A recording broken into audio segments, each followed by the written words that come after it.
Assalamualaikum warahmatullahi wabarakatuh. Sobat Literasi Smart Space yang dirahmati Allah. Di sini kami akan membawakan sebuah buku berjudul Sejarah Hidup Muhammad karya Muhammad Hussein Haikal yang sudah diterjemahkan oleh Ali Audah dengan penerbit Lentera Antarnusa dengan tebal buku 697 halaman.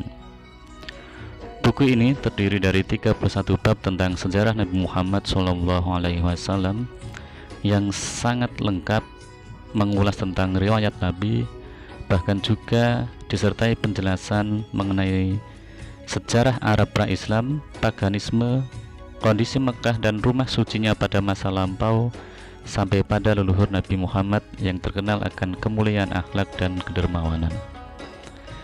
Yang menarik di sini dijelaskan bahwa bila diurut, Nabi Muhammad lahir dari jalur leluhur yang suci dan tak sekalipun menyembah berhala.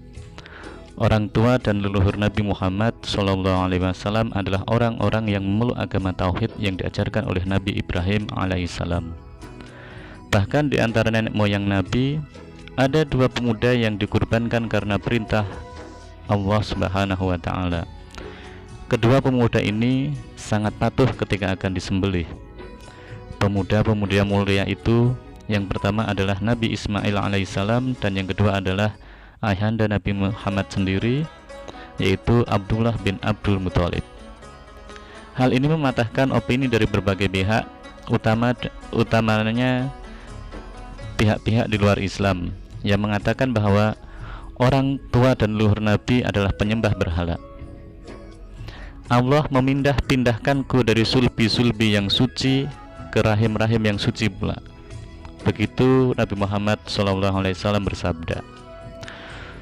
Untuk kisah penyembelihan Nabi Ismail, mungkin di antara kita sudah mengenal betul, dikarenakan kisah ini sangat populer, terutama ketika menjelang Hari Raya Idul Adha.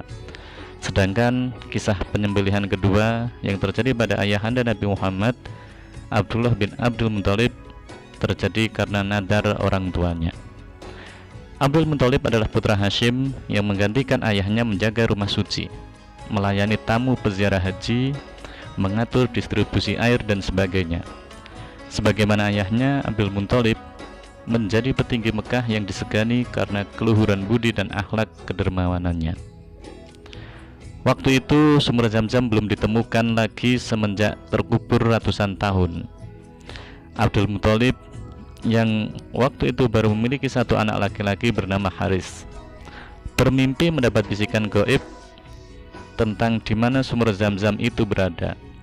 Maka digalilah kembali sumur itu bersama Haris, putranya,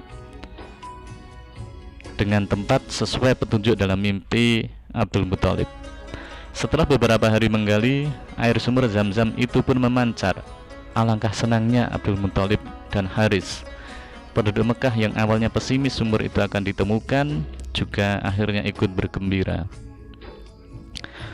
Untuk melancarkan tugas sebagai penjaga rumah suci yang dirasa berat hanya jika dibantu satu orang putranya, Abdul Muthalib pun bernadar, bila Allah mengaruniai 10 anak laki-laki, maka akan dikurbankan salah satu dari mereka. Ternyata takdir Allah menetapkan Abdul Muthalib memiliki 10 anak laki-laki sesuai nadar. Petinggi Quraisy itu pun membuat undian yang berisi nama-nama putranya untuk diundi siapakah gerangan yang akan dipilih menjadi kurban. Dan selama beberapa kali undian, yang keluar selalu nama Abdullah, putra kesayangan Abdul Muthalib. Mau tidak mau, Abdul Muthalib bergegas untuk melaksanakan nadarnya.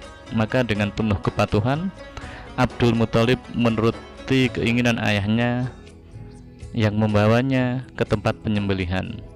Namun penduduk Mekah yang melihat peristiwa ini berteriak supaya Abdul Muthalib menggantinya saja dengan unta. Atas saran seorang bijak, dilakukanlah pengundian antara nama Abdullah dengan jumlah unta yang akan disembelih. Dimulai dari pengundian 10 ekor dan Abdullah, yang keluar nama Abdullah. ditambah lagi 10 ekor unta, namun yang keluar tetap nama Abdullah. Mereka terus melakukan menambah lagi sampai 100 ekor dan baru keluarlah nama unta. Allahu Akbar. Seluruh 100 ekor unta itu pun disembelih sebagai pengganti jiwa Abdullah.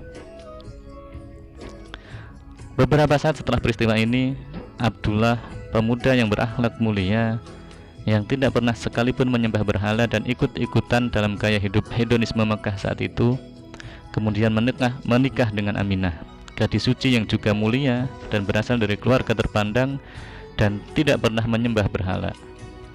Dari pasangan inilah Allah menitiskan Muhammad sebagai nabi akhir zaman. Usia Abdullah tak lama setelah itu, karena ia meninggal ketika dalam perjalanan pulang dari perniagaan ke negeri Syam. Ia meninggalkan istri yang sedang hamil dan lahir dalam keadaan yatim.